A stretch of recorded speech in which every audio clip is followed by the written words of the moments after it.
Hey everybody, welcome. This is episode 116 of Franco's World. Today's esteemed guest, my friend Adam Christopher. Adam, how are you? Oh, I'm doing very well. Very excited to be here. Yeah, he was Yeah, he was begging for a glass of water coming up here. yeah, He's like yeah, he's like, you know what I hate about your place? The stairs. yeah, yeah. I Pre-war hate stairs. building, no stairs. Yeah, I all feel that. like whoever made up stairs should have thought of making the elevator first. Yeah, there's money to be made in the Yeah, elevator business, and they didn't do it. yeah. They thought of stairs first. Like Way more efficient way of you travel. dummies. But it's good to have Adam here. Adam, tell the people where they can follow you at. Oh yeah, I'm on Instagram, Adam Christopher. just Adam Christopher. I mean, there's like 3 R's at the end, but Yeah. you just type in Adam Christopher. He shows up. This face shows up. You'll see my dumb face. So I actually sent him a message today. You know, we DM every now and again on the late night, and he's like, "I don't do phones." What do you mean by that? Oh, it was just a bit. Here we go. Here we go again with. It was like no. If you read like what I wrote to you, it's like you gave me the number, and I was like, oh, I don't do Yeah. phones, bro. Yeah. And it's like, oh wait, I'm on a phone. Never mind, I do phones. That was like, it's better when you say it out loud. Yeah. But it was like that sort of like the dummy like being like all like they have their set of rules. Yeah. And then they're like, oh wait, no, I'm actually doing the thing that I said I don't do. Never mind, no, I'll do this. Like, so yeah.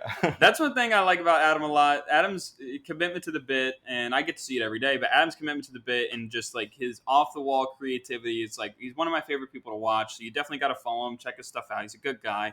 One thing I like about you in particular is that you and I, two in the same, in the sense that like we try to find the relation between philosophy and entertainment and Yeah. how we can merge those two thoughts together to like better our lives. And Yeah. everything. What have you I been? think they already are merged. It's like becoming aware of how they're merged. Yeah. Is like what we do this for. Like it's that ongoing discovery of that, as well as like this is the thing that you connect with and how you want to express yourself, like which I think is really important.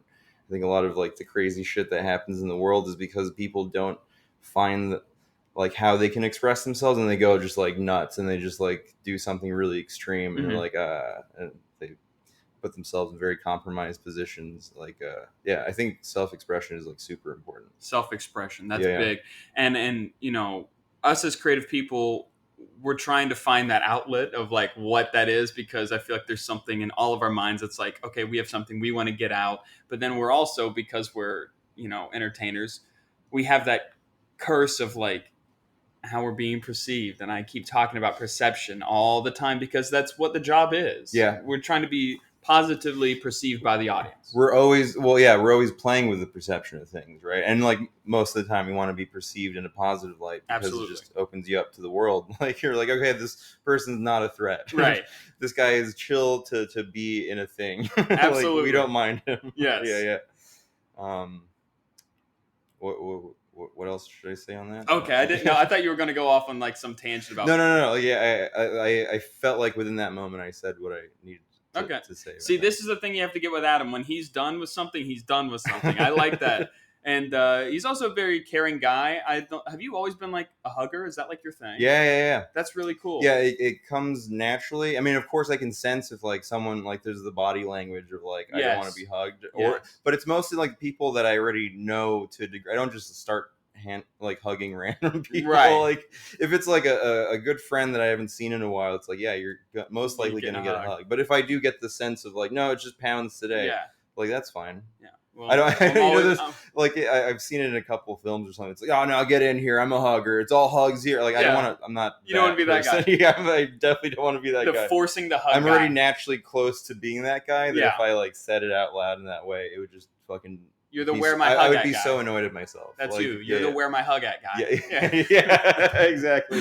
That's you, man. But I still feel the vibes. If I'm not getting like a sort of like readiness, like slightly open position, then I'm not going to go in for the hug. Absolutely. Like, yeah. I think that's also part of like a problem with me. It's like body language is such I read into it to like the 10th degree, to where if like you're fine here, but it's like, say I'm talking to a fellow comic at a show or something like that, and they're giving me one of these, yeah.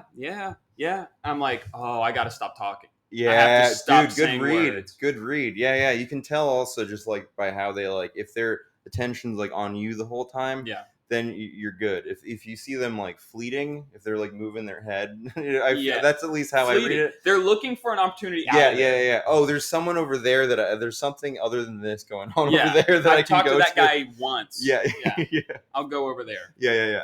That's a big thing for me, and you can really tell it when circles of people are together, because Yes. you have to look at the feet, and everybody's feet are pointing like in the thing, and then if Yeah. somebody maybe is like slightly has one foot this way, one foot that way, it's a whole thing. Oh bro. my god, it's it's like thing. fun to read, and also sometimes people just do different. Like sometimes I'll do this, and that's just because it's really I'll cross my arms. It's a just self because it's hug. actually It's like comfortable. it's comfortable, and Yeah. I feel like my arms are dangling, so I'll do this every once in a while. But then it also doesn't mean necessarily that I'm nervous or I feel uncomfortable within the situation. So that makes it like that adds another Yes. degree of like the complication of like reading someone's body language, because you don't know if it's how they're feeling. So that it's like you have to combine it with other things. If they're doing this and they're like fleeting or they're shuffling, then it's like, okay, there's a whole sentence happening right here. If it's just like one thing, but they're like still like on you, like it's like, okay, maybe they just want to fold their arms. Part of my problem has always sort of been like, I know like what good and bad body language is, so I always like to present myself with positive body language, and it gets me into trouble sometimes because I'll be talking to somebody I don't want to talk to for a while, and they think I'm just like receiving everything. Yeah. And then I feel bad, and it's like, how do I get out of here? Yeah, I most of the time end it like, hey, it was great seeing you, man. I got to catch up with this guy over here. Yeah, there was a conversation I was stuck in at a party once, and I just said, this is a really great interaction. I just want to sit down now. Yeah. I mean, it made it weird for like a few seconds, but they're like, oh, okay, well, yeah. It was funny. You kind of did that with us. So we were having this long philosophy discussion on the 6 train, or as I like to call it, the green beat. It's the green beat. That's the green beat. Max Spinelli coined that term. I'll get into it after. Okay. But the green beat. And we were talking about all of our beliefs and what philosophies we subscribe to. Yeah. And you go, this interaction has been great, or like this conversation was really great, and you just cut it there. And I was like, okay, I think it's probably winding down. I was like, I was like, yeah, it was. Thanks, Adam. We have 5 more stops. Yeah. It's a great conversation, man.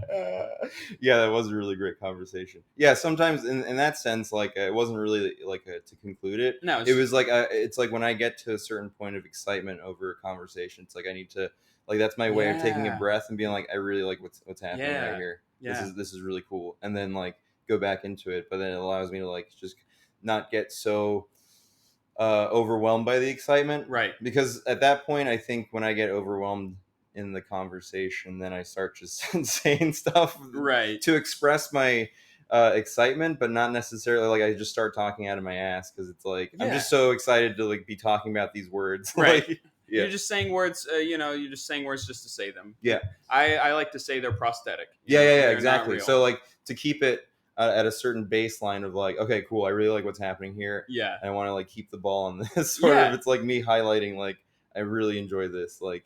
Okay, cool. Let me like get back to. It's also like it's also kind of weird when you could say like when you're a guy sort of making friends with another guy. I find that it's like guys have that weird interaction. When you're talking to a girl, you can just say, you're talking to a girl, you have your moves or whatever you go to is. When you're talking to a guy and you don't really know them and you're trying to like gain some sort of like mutual understanding of like, I'm into this, how can we be friends with that? Yeah. Or like, is this real, or are we just like kind of like, because there's a lot of puffing of chests when you're like with guy interactions, which is like kind of annoying. Yes.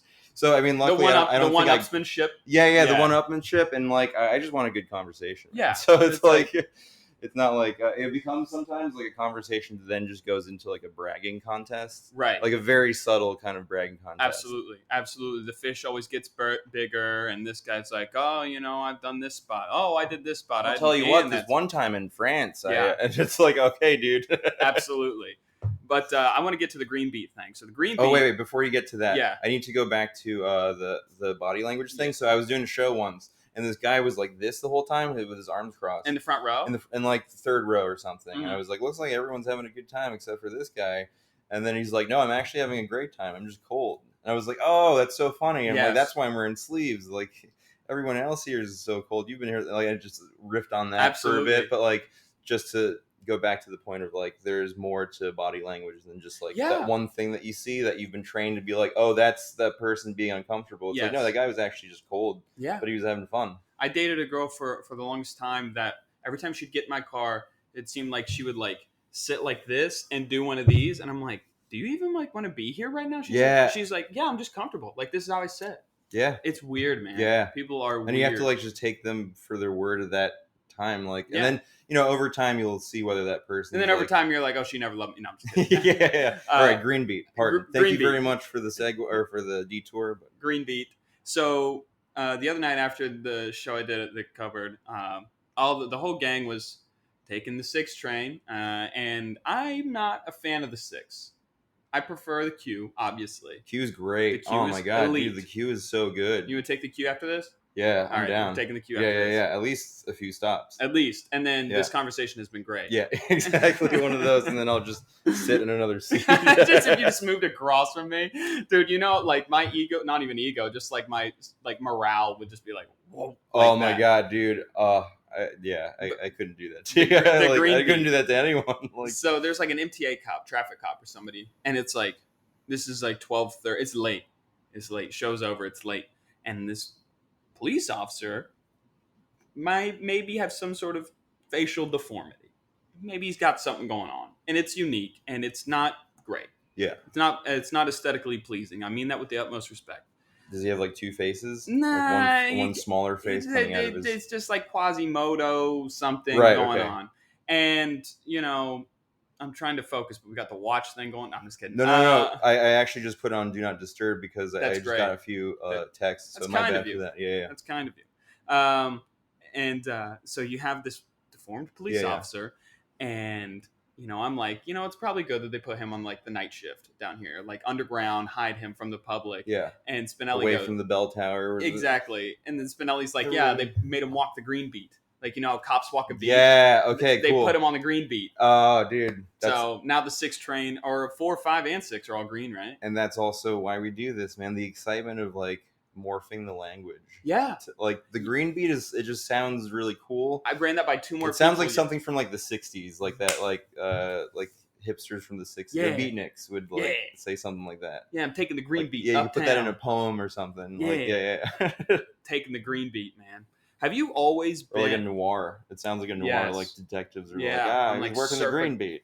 I'm like Serpico or something Yeah, like that. dude. The only thing I drink is gray coffee, and I eat cigarettes, and that's it. Yeah. And I have a gun. Yeah. The thing I'm curious about, because you're such an interesting mind, when did you... Because you know this about yourself. You think differently than most people. Yeah. When did you gain that consciousness of, I think better than somebody? No. But It's not that you think differently than other people. It's so crazy how that easily happens Yes. to anyone that gets like that sort of compliment or like where someone points out something in you and you're like, oh yeah, I am like that. Yeah. That's great. Like that's what makes me better than other people. And it's like, no, dude, that's what's so fascinating about other people is like we all think so different. And it's like once you become aware of how different you think, it's like then you start like providing a function within like social dynamics and stuff that becomes exciting. Right. And so when did I find this out for myself? Well, I mean, I was always like a weirdo. Absolutely. Like since school. But I always also made like the other kids laugh. Yeah. And it was also never in a way that was mean. And like I was definitely a class clown, but I was like a quiet class clown. I didn't do the thing that like disrupted the class. I did the thing that like was like the slow build. Like once like more people start finding out like what just happened, like it would just like I had a substitute teacher one time. I thought this was clever, but I put my name as Spider-Man, and she had this like heavy African accent. And she was like, Spider-Man. I was like, who is this Spider-Man? And like the whole class was just laughing. And I just wrote Spider-Man. And it was like, with your accent, I think it would be funny if you said Spider-Man. And like, that's so I just wrote that. And then like, I raised my hand. It was like this very, it got a big pop of laughter. And it was a very like fun, awkward moment. Because then like, she didn't have a problem with me, but she was just giving me shit for doing that. But it was like, I wasn't like in trouble or anything. It was just kind of like a play on like the opportunity of a substitute teacher. That's great. With a funny accent for this title, like Spider-Man. Right. Spider-Man. Like hearing that Spider-Man, yeah, sorry. Did you like So you're talking about how you had these slow burn things. Were you doing all out bits like in class or like? Yeah, I mean, I wasn't conscious that they were bits, but it was Mhm. always like for my own amusement. Mm-hmm.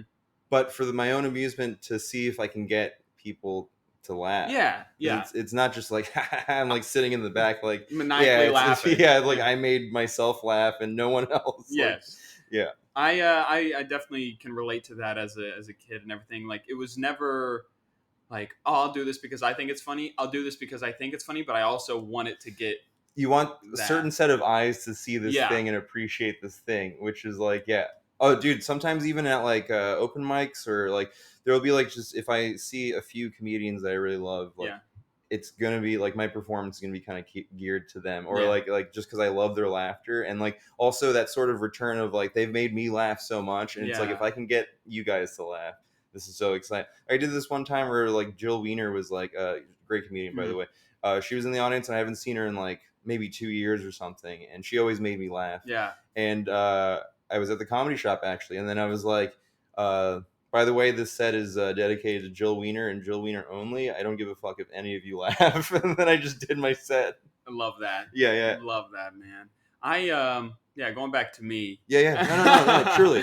I just always was I too was always a creative person and always thought differently. Were you part of like any sort of clique? Like elementary school, like I was always goofy. Maybe like more so high school. High school, or like middle school to high school. Middle school. Oh my gosh, middle school is when I became like obsessed with comedy because. Ooh, cool. So it's like elementary school. Yes, I'd watch SNL. Yes, I'd watch all the Tonight Show and stuff like that. Middle school, I got cable in my room and I got to watch Comedy Central every night. Oh man, the 30-minute stand-up showcases. Yes. What's that? Like the Daily Show was also really good at that time. I watched a lot of Tosh. Yeah. He was good for a bit, for sure. For a like, bit, yeah. And then it's like, oh, it's the same thing. Yeah. But and then it's like, oh, now you're kind of mean. It's like you start realizing he's like always punching down. It's like it's like constant punching. But he does. He made me laugh a few times. Did. I will admit to that. Well, we were also his target audience, middle school boys. But you know. Our crew that I hung out with in middle school, and then I'll get into high school here in a minute. But the middle school crew, we would watch SNL like we were scouting a football team. You know what I mean? That's so cool. And that's fun. And we would get together Monday morning at lunch at the round table. What'd you like in this sketch? What'd you like in that sketch? And I swear to God, all of my friends are funnier than me. The non-comics are always funny. You know yeah. The non-comic funny people, because they are like, especially at that time. There's so many of my friends at that time too that like they were so much funnier than I. You're right, because us as comics, we're constantly thinking about like, well, like now I have to like, what about this? Do I turn it into something? They're just doing it. Yeah, they're just doing it. Yeah. High school, that's when I was like, I guess I would be considered part of the cool. You know, people liked me. I was really nice. I am nice. I don't know why I say I was really nice. But yeah, I just was always goofy. You've been hardened by the city now. Oh, I'm already tough. I've already like become some military. I talked about it last week. Militaristic dating, where I just have my guard up constantly. Yeah. That's what it is, bro. That's the thing. You never show who you are. No. When you're on a date. No. Never show who you are. No. It's like always reveal it way too late. It's all defense. Like everybody's and then make everyone sad. It's just like playing defense. It's like what can I do in my dating life that will inevitably make me sad because I want to be sad, so I have an excuse to listen to sad records in my room. That's really what it's about. Of course, you don't have to relate. You're in a great relationship. Yeah. Very funny comic. She's great. I'll have to get her on if she's ever interested. Oh, I really do like her stuff. Man. She's good, man. She's so funny. Oh, my God. How'd that gig go the other night? What gig? She had a show the other night during the hurricane or whatever. Oh, in Hoboken. Yeah. Yeah. Oh, man. She killed it. It was. I mean, it was a great night overall. Like the show was really good. But yeah, it was so wild to just know that New Jersey was drowning. Yeah. And then be at it was like also a pretty full house. It was it was a bar show, but it wasn't. There was like a separate room. Mm-hmm. So there was like, I feel like about 30 to 40 people. It was what's up. It was like a packed room too. And it wasn't just like in the bar area where you have people like trying to watch a game or something and drinking their beers. It was like a dedicated room. Comedy room. Yeah. Love that.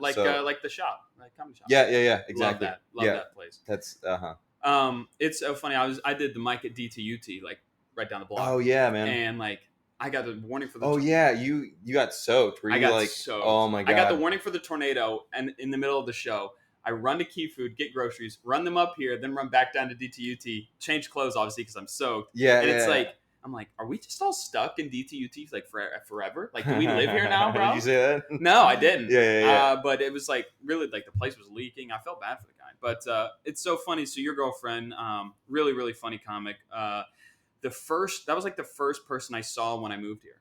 Like, really? Oh, what a great like, first performance, and maybe intimidating. Well, no, the first mic I ever went to like as a resident of the city, not like, I mean, I've been to mics up here, but like I live here now and it's different. Yeah. I hit reset on my comedy career. Yeah. She did the Donkey Cinderella character. Oh my god, that was the first. Oh my god, that was the first one I saw. Oh my god, dude. But it was I so laughed so hard funny, at man. that too. Oh my god, dude. Literally one of the funniest things I've seen since I've been up here. From the jump too. Once you heard the name Donkey Cinderella, like the whole room was already laughing. She stole something out of your shirt or something. Oh like my that. god, she's a pocket thief. Yeah, because I didn't know you guys. I didn't know you guys were dating. I was like, okay, who's this next comic? And I was like, she just took something out of this guy's shirt, and then she just, oh man, it was killer. It was oh my god. And that was the first. She never told me about it either, which is like such an awesome surprise. Like just to hear Donkey Cinderella, because I knew that she was next. Yes. And then I hear, all right, coming up to the stage, Donkey Cinderella. And then I hear like Matt Bowman starts laughing. Yes. And then the whole room just starts laughing from the name. And then she comes up with her like hat get up and like shorts. Oh my god, it's so good. Oh, I don't want to ruin the bit for everybody in case she does it again, but like there's so much good stuff. There's so much good stuff. Yeah. I don't even want to say anything Absolutely. about it. Tell the people where to follow her at. Oh, yeah. Mia Faith Hammond. Just look that up on Instagram. She's so funny. Killer. I'm a huge fan of her. Let's get to you as a high schooler. Were you always interested in comedy then? We got to me as a high schooler. I really loved music when I was a kid. I started playing the drums in middle school.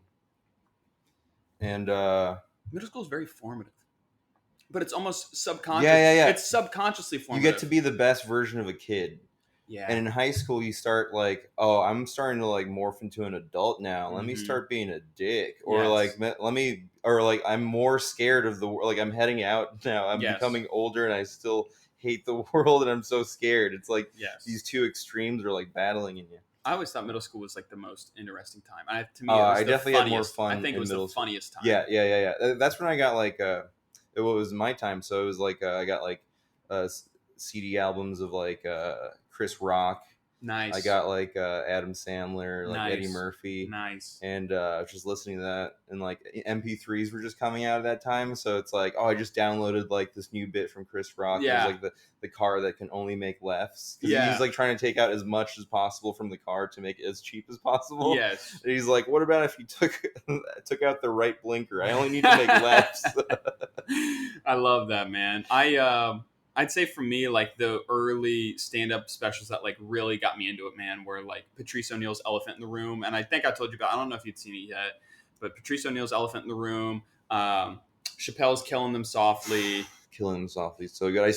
I've only seen one special from Patrice O'Neal, so sorry if I didn't jump at I just haven't seen that yet. That's okay. I saw his like 30-minute special on HBO. Really funny. He's great, especially with I just hear a lot about how he thinks. Yeah. And I'm like, I'm sharing some of these ideas. It's almost like reaffirms your thoughts when you hear a comic you admire say something and you're like, I also think that. Yeah, dude, it feels so good. Like I don't think like, oh, that guy took that bit and now I can never do it. I'm like, okay, I'm on the right path. Yeah, and it's also a marker that you're thinking for yourself. Yeah. You're not just like watching so many things and being like, oh no, this is how I want to think. It's like you're doing it on your own. Mm-hmm. You come to a certain conclusion from the time of your experience, and then you're like, okay, for now this is the theory or my approach towards the thing. Yes. And then you within your research you're like, oh my god, you stumble upon like, that's just what I thought like the other day, or like I've been forming this idea, and you just like said it the best way, and like that's like such an amazing thing. Also reaffirming, flip side to that, when I'm thinking about a bit and I hear a fellow micer do it and it doesn't work, I'm like, thank God I did not say that. Yeah. I literally or like, thank God, because my perspective on this same topic is way different, and I'm gonna like try it out. But like when it like it's so close to what you were thinking, Yeah. and then it just bombs. I had like 3 minutes on Dwayne Reed. Somebody did something eerily similar, and I was like, "Thank Christ, I did not say this." It was like not good. I needed that. But you know, like if you still feel inclined to say it, because like maybe just how you say it will be like a different experience. You know, you never know. But like It sounded pretty mostly, similar to what I was thinking. yeah, Okay, I'm just gonna put it out there. You know, did you try I doing it will with like a admit. gruff voice? Maybe that's what it was Have you tried missing. sounding like Grover from Sesame Yeah, Street? yeah. Maybe that's what it was missing. So when did you sort of figure out on your journey? We've already talked about how you've been a creative thinker, and it sounds like we've always been a free thinker, and both of us have always like thought differently, and we sort of gained that consciousness. I'd say in high school that we thought differently, maybe a little bit sooner, but for me, high school was when I'm like, I feel like I don't think the same way this guy thinks. Yeah, Or just because of my actions, you know. I also went to a really country high school, so. Yeah, I mean that would make it become more Yeah. clear very quickly in a country. Yeah. In New York, it's kind of like no, we're all kind of very different. I didn't and- know that if you were born and raised in New York. I was Yeah, yeah. going to ask that. Yeah. Oh yeah. Born and raised in New York. Cool. Lived in Florida for a couple years. Oh, cool. But then spent most of my life here. So when did you, as cliche as it sounds, when did you get the comedy bug, so to speak, and you're like, I want to do this? It's so weird. I never connected with how I was raised. Like a part of why, I mean, I just love music already, but like a part of Yeah. why I wanted to pursue music was like there was something impressive that I could impress my parents with, even though they both suck. Mhm. But it was like, and then there was something shameful of admitting, no, you're not something shameful. No. I, every time I was silly, a lot of time, like my mom would make me feel like awkward about Yeah.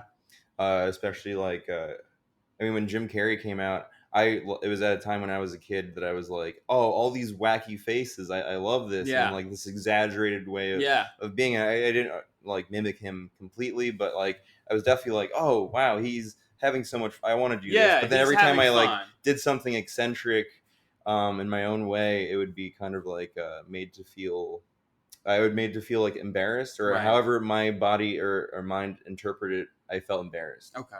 And That was coming from outside forces? yeah, Okay. for sure. And so there was always, I had a shame to admit that I am just a silly guy. And Yeah. I want to do silly things on stage. Yeah. Because I think we can have some fun. Yeah. And I can also express my wackiness. Yeah. So I spent a lot of time in music. I like started playing the drums, and then like in high school and so on. Like I dropped out of high school and I was like, I just want to make music. So No I got way. into like music production. Wow. I made like instrumental like beats and Yeah. like electronica type music, like some house beats, hip hop, and Love stuff. house. Yeah. Cool. And I was doing that for a while, and I made like 3 albums or so, and I they're on Spotify if you want to check them out. Yeah. Axton Frick, AXTONFRICK. Just That's super cool. I'll definitely listen to that. Yeah. Holy moly. Yeah. House music, yeah? Some housey tracks, but it's kind of like there's like it's like lo-fi electronica. There's some like elements of that where it's like sample based, and some will be like more like hip hop. Lo-fi, you have like definitely guitar some in the Dilla background. feel. Yeah, right. Yeah. No, just like sort of like I'm into like audio degradation, where it's like the way a tape, like cassette tape, sounds like when you listen to it. There's like this sort of like kind of like the white noise or something, or pink noise or something. Yes. And I'm like into music that sounds like that. So like there's like some sort of so I'll do some like house type of music, some hip hop sounding stuff. Like yeah. So just a mix of stuff, just whatever I was into that was like electronic type music. So I did that for a while, and I as much as I enjoyed making them, I still didn't really feel like I was like when I did shows, for example, with music, I just would be doing bits all the time, like, Right. in between. And so you were riffing on stage as a musician. Yeah. Really cool. And for electronic, like I would just say stuff on the mic, or like any sort of Reggie Watts influence? No, I found him out like way later, and I was like, "Oh, cool!" But he's already doing that, like, so never mind. But he's so great. I love Reggie Watts, man. Yeah, he's man. so goddamn funny. Definitely an influence too, but influence in the sense of like the way he does things is really like fun and like absurd, and like I am that too naturally. Yeah.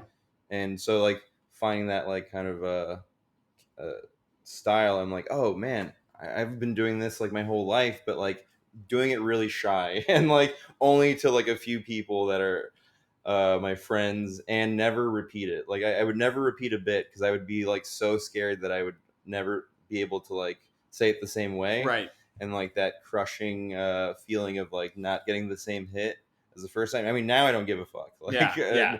I've come to this conclusion, like it actually doesn't fucking matter. Like, yeah, Run the material into the just ground. run the material. Yeah, Run yeah. the material into the Or ground. like do something else that's so different that like you're scared of it, and like Do you find yourself ever getting? We talked about this, and I really appreciate you telling me that I'm halfway there on things, because I've always had that notion that it's a all the way switch. But when us on our journey where we're trying to find balance, it's like, well, if you're negative, you're only halfway to balance. Yeah. And so for me, I had that like 9 minute set, and I'd never done 9 minutes before, and that was on Saturday. And how exciting! and it went really well. Yeah. And like I was just telling myself, because I have to say things out loud for me to like get them. So I was like, I'm turning this nervous, I hope I do well energy into positive anxiousness of I can't wait to do well. Yeah. And then I went up there and just great body language, from the jump. Yeah. It's good. Oh man, that's so exciting. And yeah, to not focus on the time that you're like. I didn't focus on the time. Good. No. Because like when it can be intimidating. Like I tripped myself up one time, and you're like, oh, you'll do 15, and I'm like, 15? What? I don't know if I even have 10. And it's like, yeah. Then I didn't have a bad set, but it wasn't like as good because I was like focused on like, am I filling the time? What's the next bit? Is this bit like long enough? Yes. And it's like, what? You're spoiling your whole experience. It's funny. It's like the same as like I can't wait to do well. Shared with like I can't wait to have fun and share that fun like on stage. Right. Like it's like along the same lines. Like and yeah, like don't step on your like and it's fun to catch yourself later. I mean, it's frustrating as well, but it's like you know exactly where you went quote unquote wrong. Like fuck, I focused on the wrong thing. Yes. And it's so easy for that to like slip in. Or like, oh, I missed a tag on a joke. No, fucking move on. It's fine. Like, don't focus on that because now you're taking away from the next bit in this continuous experience of this window of time that is your set. And you always think you're lagging behind, and you're like, and then it like kind of gets you off balance of like, am I saying even this right? It's like, And more or less, the audience. I know for me, I'm not looking for the comedian to like, oh, well, you didn't do another tag for that joke. It's like, did this guy make me laugh? I don't give a fuck about your clever writing, dude. Like, I mean, that's on you. If you want to be clever and do writing like that, that's on you. I'm not like waiting for a callback. I'm not waiting for like, oh, what's the third? Oh man, he hit it with 2. Let's hear the third tagline. It's like, nah, dude. Like, if you don't have it, just move on. Like, treat it just like it's just part of the fun. Like, because there's a fairly like medium-sized joke that I do, and there's like 2 longish tags that I have. But then if I get bored of saying the joke, I just say the first part, and it's easy for me to like just move on. And it's like they don't fucking know that there's like another tag to. Like, they don't know anything. Like, they only know whether you're having a good time or not. And like, yeah. If you're connecting with the audience, that's what they know. It's like they can feel if you're connecting. Like, yeah, that's so great. That's so great to hear, and it also gives me like positive reinforcement that just doubles down in my mind that I did do the right things for myself. Anything that you do on stage is the right. I think Maria Bamford said something like that. Wow. Anything you do on stage is stand up. That's true. Anything you do Which on stage, I'm like, that alleviated so much stress. Like hearing that, because I'm like, that's how I felt. Like just hearing that, I'm like, yeah, no, it is. Sometimes it's not going to be like so funny, but in that moment, that's like the learning point of like, oh, okay, like you kind of assess like what you did, and you're like, I know why this didn't work for whatever reason, but I'm glad that I experimented by doing this because now I know how this feels like, and I don't mind revisiting there because I'm a little bit more aware this time. Yes. It's so funny because, I wasn't like, my thoughts when I went up there wasn't even like, okay, I have to fill all this time. It was just like, all right, get the mic out clean. And I didn't. But then I said, they say the first thing is like, get the mic out clean. And here I am because the cord got wrapped around. So it's like, I'd say for 15 seconds, I'm like trying to get the cord out, and it worked because it was a physical bit, and I Yeah, didn't yeah. mean for it to be. Yeah. And then I was like, all right, let's get started. And then they're like, they thought that was funny. Yeah. And then And those moments they naturally get a laugh, I think, because it just builds tension. yeah. And especially how you deal with it. If you dealt with it in a fun way, then most likely you'll get a laugh. Because it's like, this is silly, right? Yeah, it's like, sort okay, of they like, say the best thing. And then it's like, and then I couldn't get it the second time. And I was like, oh my God. And it's like, all right, now we're here. And it worked. And, by the time I got the light, like when I got the light, I was like, I could just finish right here. Isn't that a great feeling? Yeah. I was like, oh, I got the light right now. I can see the finish line. I was like, I wrote so many backup jokes in case I couldn't fill time. And then I stretched my 5-minute mic set into 9 minutes. That's great. Because That's I awesome. paused for laughter. Yeah. And I walked around. Maybe I asked the audience this question or Yeah, that yeah, yeah. question. You connected. Yeah. Yeah. And it's like the light got shown to me. I was like, oh, well, this is a good place to finish. Dun-dun-dun-dun-dun-dun. I'm It's Franklin like Miller. Have a good night. It's like you being there and present is the show, and like the seasoning is your bits. Mhm. That's how I feel about it. Like when you're having like really like a good time and you're like really present with like your set and like the audience and stuff. Like it's almost like effortless. Like it's as if like the jokes just like kind of come naturally. Yeah. You're like, oh yeah, at this moment, this is the bit Yeah. for this moment. Yeah. And it's also, again, like it's not like, like it kind of like when comedians like I guess there's no transitions for me tonight. It's like, what are you doing on stage? Like, we're not looking again for like clear transitions. Yeah. It's like, no, just get to the laugh, dude. Like, laughs first. Yeah. Laughs first. Yeah. I'm excited. Like being up here has just been such like a positive reinforcement experience for me. Like they say, like when you first move up here, you find out quickly if the city is for you or it's not. And I used to be a very anxious person with therapy and all this stuff. Yeah. I avoided medication. I just didn't want to get into it. Yeah, understandable, man. And I have my own thoughts about that. And then, well, I would like to get to them. Yeah. And then it's like I come up here and like no panic attacks. Like I'm getting to do Whoa, that's pretty cool. I'm getting to do stand up every night. It's like, oh my gosh, like money's money. We'll worry about money another time. Dude, it comes and goes. It's so crazy. Money. There'll be times where it's like, oh shit, I'm really scraping here. And then all of a sudden you're like, what? I have thousands of dollars in my account. I'm like, great. Yeah. And we can get into stocks here in a minute too. But I'm curious about what your thoughts are on like the medication and everything. Oh yeah, man. I feel like, of course, like I'm not against medication to a point, but I think with now that like mental health is now not as like taboo and we're like talking about it more freely, it entices the want to have the medication instead of the want to like face yourself and like find out your own pattern and your own moods and because like, dude, sometimes I'm fucking depressed and it's just, that's fine. Like I'll lie down for like however long I need to lie down. Yeah. Maybe my soul is tired. I think of it like that. Like, because there's so much happening, especially if like you're a sensitive person, and then you happen to glance at the news. Nothing in the world is like really going right. No. But there's still so much beauty at the same time. So it's like, but it does get heavy knowing this. Yeah.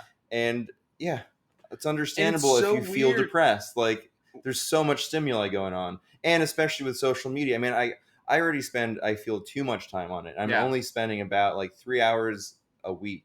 Wow. That's like my average that like my phone. I have to set limits on all of them. I get like 3 hours a day. No, I was there for sure. I was like definitely using social media at one point, like a lot. Yeah. But it just keeps you in a comparative state of mind. Comparison, and you can't help but to feel bad when some person is experiencing a better time, especially when you consider the time that you're having now not to be as good of a time. And so all those things combined, like, just puts you in a depressed state. And it's like, by taking the medication, it keeps you further away from yourself. Yeah. That's just how I feel about it. And like, not everyone is in a extreme state of psychosis that like they all need the medication. It's like, yo, come on, you guys. Like, it can't be like, like, and then like you, like people, like, there's this post I saw and it's like, this woman was saying like, I feel so much better now. I was finally diagnosed with this condition or something. And like, you don't realize how crazy that sounds. You needed to be diagnosed from another stranger. A word for you to feel less crazy. Yeah. What? Yeah. That sounds just as crazy as me saying whatever the fuck I'm saying. Of like, why don't you just get acquainted with yourself? Like, Yeah. don't be scared if you feel a little sad sometimes. Like, it happens. You can't always be like happy. Or you had some really cool like specification between like joy and happiness. Yeah. Because I feel I'm like big into that. happiness is like a moment, or like Happiness is the moment, and joy is something fulfilling that's like you yes, seek it. yeah. Joy, and then like I feel like joy is like the Social the media is lighter happiness. side of like content. Yeah. It's like a healthy content is like joy. Like When you post something on social media and it does well, that's happiness. yeah, and it's a moment. And That's the it's thing. fleeting. And so like if we're all pursuing happiness, we're just now looking for the next moment to feel the same way that we felt before. And if you always feel happy, obviously you're still gonna like Yes. reach a depression, because too much of anything is just gonna make you feel Too like much of anything's a bad thing, man. So- You could overdose on vitamin C pills. You yeah, know? no, truly. And comparison is the thief of joy, and that's all social media is. And Like I lived by a beach for a while, wow. and after like a month, I was like, "This is terrible," you know. Like, but then you do a picture of me on a beach, and you're like, "Wow, I want to be on that beach." It's like, yeah, you that do. guy. Yeah. Yeah, you do for like a little bit though, Yeah. because then after a while, you're like, the beach, the sand. I get it. Okay. Yeah. Oh my god, what am I doing? It's like both. So it's like nobody wants to be the your guy happiness becomes your punishment, sort of, or like your torture. You know, like yes, I do. It's like nobody wants to be the guy that owns the boat. You just want to be the guy that shows up on the boat. yeah, That's it. yeah, for sure. Man, there was so much there. I wish I like could have digested all of it. I know we have to Oh keep yeah, the show pardon. moving, Yeah, man. it, Man, that was such good stuff. Okay, so looking inward, that was one thing that really stuck out to me. I first met you. We hung out. You got barbecue with us, right? We went to Mighty Quinn with Leo and Adam. oh Is yeah, that I you? just I yeah, that was me, and I just walked with you guys Yeah. to the place. So that's the first time I ever met you. yeah. And Oh yeah, that was You- yeah. I remember that walk. you just said like these things like that where you're like, I said I'm not a drug guy, and you're like, oh, maybe you should look inward more. And I'm like, you're right. I was like, well, you didn't know the way I think, but I look inward all the time. Like, that's all it is. No, I was I'm like also I was right. like partially doing a bit. Yeah. Like, it No, was like because my- they made it seem like it was like a drug thing. And Yeah, you're like, yeah. oh, nah, man, you gotta look inward. Yeah, Yeah. you're good. So that's really great to check in with yourself. Mm. And we that 13 truths, this stuff where McConaughey talks about the 5 pillars, and that's all that is just like looking into the reflection every day and just like taking account. I have this, I have this, I have this, and I have this. You know what I mean? yeah.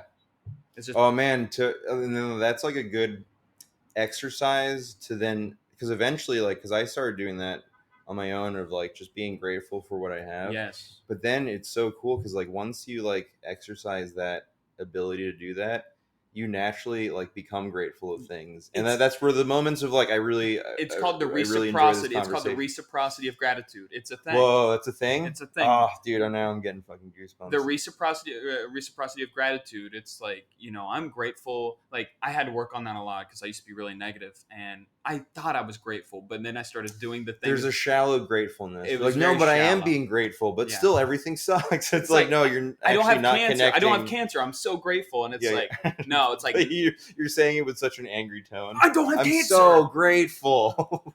And then like now it's like, for me in gratitude, it's like I'm even grateful for when it rains. I'm grateful when bad Dude, things things happen. Oh my god, man! When that starts happening, Yeah.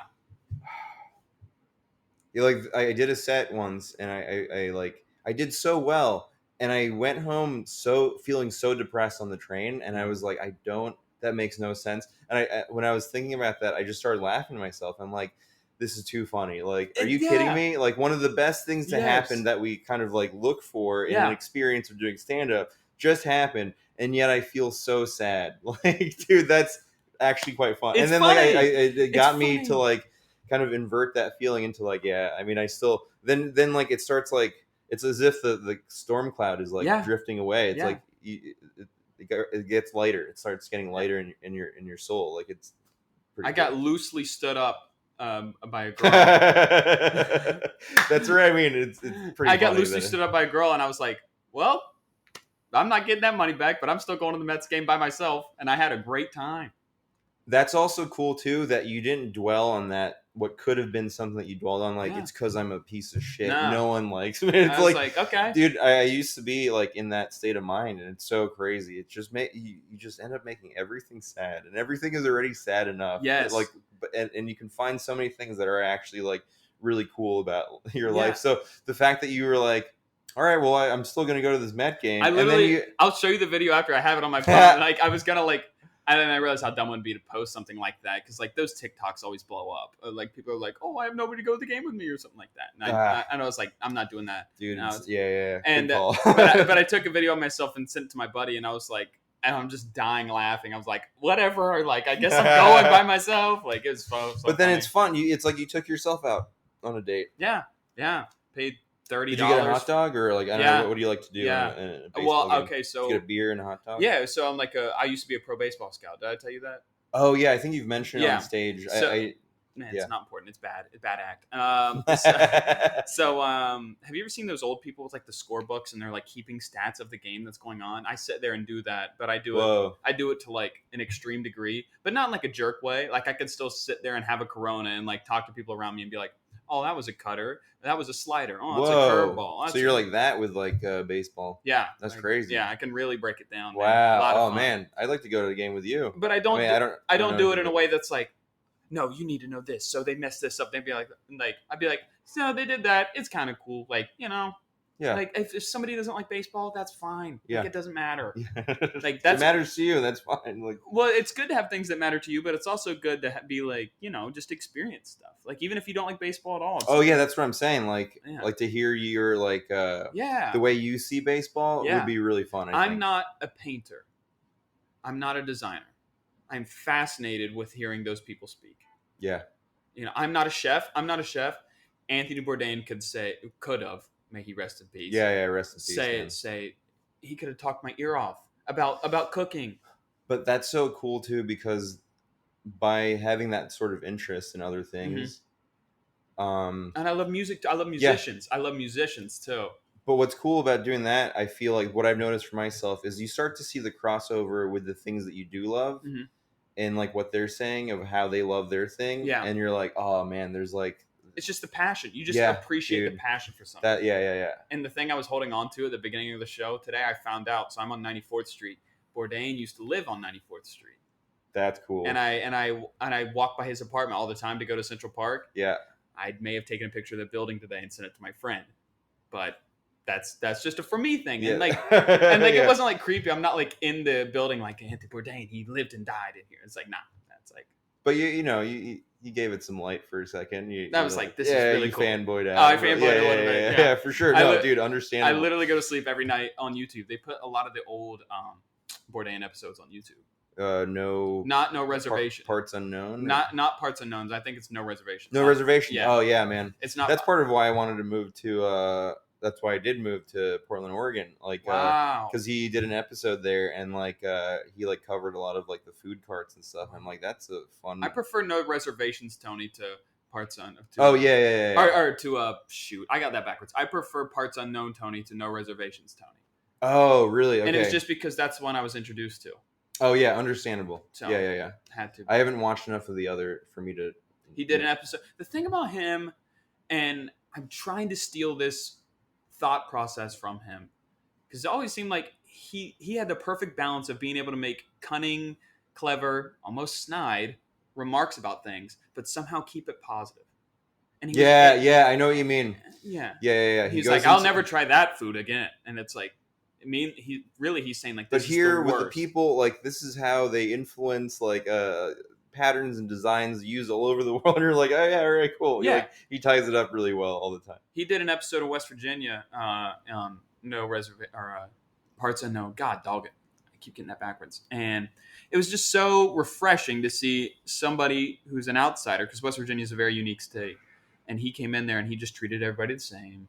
And he showed appreciation, he showed gratitude, and he didn't turn his nose up at whatever stupid meal people are giving him.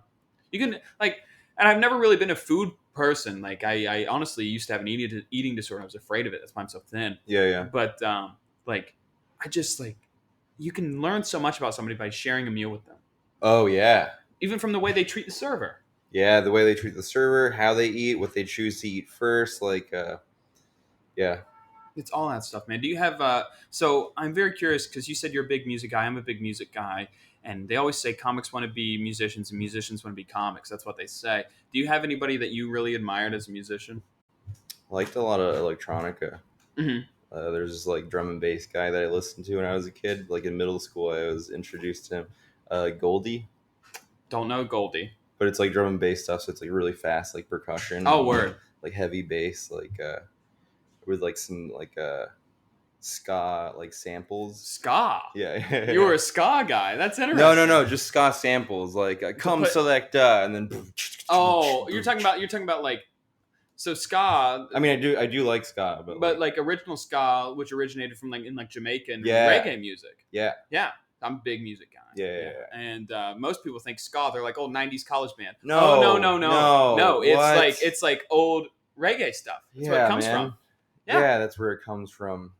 Oh my god, when people say that, it's just They're like, You're missing out They're on- like, I on, like like- really big fish. It's like that's you're missing out on like the source material or the warmth comes from the like, source material. Yeah, Oh my god, yeah, I have three. I'm a big Springsteen guy and a big Grateful Dead guy. But I have three Johns in my life that it's like I always listen to the records. I like play along with them. John Cougar Mellencamp, John Mayer, and John Fogerty from Creedence Clearwater Revival. Those three Johns in my life are like you can Really? honestly like map out certain parts of like my makeup, whether it be thought process, whether it be emotional feel, or even the clothes that I wear. And it's like you can find you'd be like, oh, that's from that, that's from that, that's from that. Oh, that's from that. cool. Yeah, I don't know. Like, I just listened to so much music. Like, I listened to like bossa nova when I was a kid, and Nice. like jazz, and so I love like Antonio Carlos Jobim. Mhm. That's like something that I like still listen to today. But then I listened. Oh well, I mean, contemporary. I really love the work of Sam I Am. See, you're That- saying all these people that I don't even know. I don't even know Yeah. what Sam I Am is. Oh man, Sam I Am. That does, just shows like, how much of a really- real music guy you are, though. Yeah, right. Yeah. It's like when people ask like who some of my comedic inspirations are, or who some comics are that I admire now, and I start naming names, they're like, I don't think I know that person. yeah. You know what I mean? Yeah. Love when Uh, that happens. who are some of your comedic inspirations? Oh man, Marx Brothers, Peter Sellers, Saturday Night Live. Yeah. Almost, I found something fun in almost every season. So it's like it's not even like, oh, like what years of SNL. It's Mhm. like no, I just love the concept of the show, and I love People like talk about SNL like they talk about Grateful Dead songs. if Like, oh no, 01, so much better than 14. you ever watch a full SNL show, there's only really like 3 bits that maybe work, and then there's like at best your best bet is Weekend Update. Weekend Update's consistent. It's consistent, yeah. right? That's the most consistent thing about the show. Yes. Outside of that, like maybe 3 But I sketches. think they like even work. know that. I Yeah, think yeah, they- but dude, come on! You have a week and not to come up with a television program. Are you kidding me? And then like you have these people are like so snobby about it, and like the people that recognize the things from like the past, Yeah. they're only talking about those particular clips. If you watch that whole episode, the whole episode's not great. No. Like there's that one outstanding like sketch or moment yeah. in the sketch. It's And funny that's- you say a week because in my theory now, and I don't know anybody that works with the show. You probably do, but I don't even think it's a week anymore. I think it's less time Yeah, dude, I think it's like 4 days or because something. because of how fast. Not even necessarily the way they schedule things, but because of how fast the world travels now. Because that too. everybody on social media is a comic, and so a joke or something might arise on a Tuesday. It's ran into the ground by Friday. Yeah, And then dude. SNL does something with it on Saturday, and everybody's like, "Oh, we're already over this basketball meme." Yeah, It's like, it's so much work, and I love. That's why I love the concept of the show. Yeah. I think it's like, and the fact that it's lasted so long. Who cares if you don't like the new seasons? Yeah. Like all the seasons were shitty. Like what are you talking what are about? you gonna put on TV at 11:30 at night? On a Saturday, like What are you dude, putting on come TV? Yeah, Like, you can't put another program in. and then every there. person that talks shit about SNL always says, "But yeah, if I got a writing job, like that'd be like pretty." Like, shut the fuck up, dude. Like SNL is dope. That's why you're saying that. Like, because And it's yes, prestigious. It's prestigious. I don't watch it like religiously Right. anymore. Right. I still love that it exists. I Yeah. love that it's still happening. Yeah. And yeah, I'd fucking love like a chance to like work at it if I ever got a chance. And but then also like I think you're on your way, man. I love your stuff. oh, thank you very much. But dude, like just last week I was watching the David S. Pumpkins bit. I love the David S. Pumpkins It's bit. so goddamn funny, man. Like me and I were just laughing so fucking hard. And I've already put these rituals into my life where every Halloween I watch the cartoon David Pumpkin special, and I plan on passing that down to my children. Yeah, dude. Where we're gonna get together Yeah, and watch dude. the really poorly made SNL cartoon David Yeah. Pumpkin special. I do that. I set aside time. I'm sure you're a ritualistic person as well, but I set aside time in my life on Halloween to watch on my computer this 30-minute long animated short that maybe makes me chuckle a couple times. Yeah. But it's just like watching the Christmas movies. Yeah. You just do it. Yeah. So that's my thing. Yeah. I kind of like doing. I did this for a few years in a row, but I like watching The Shining.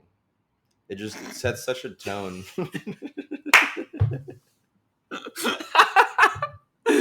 That'd be so funny. You're like, the movie that really touched me the most was like Texas Chainsaw Massacre. Yeah.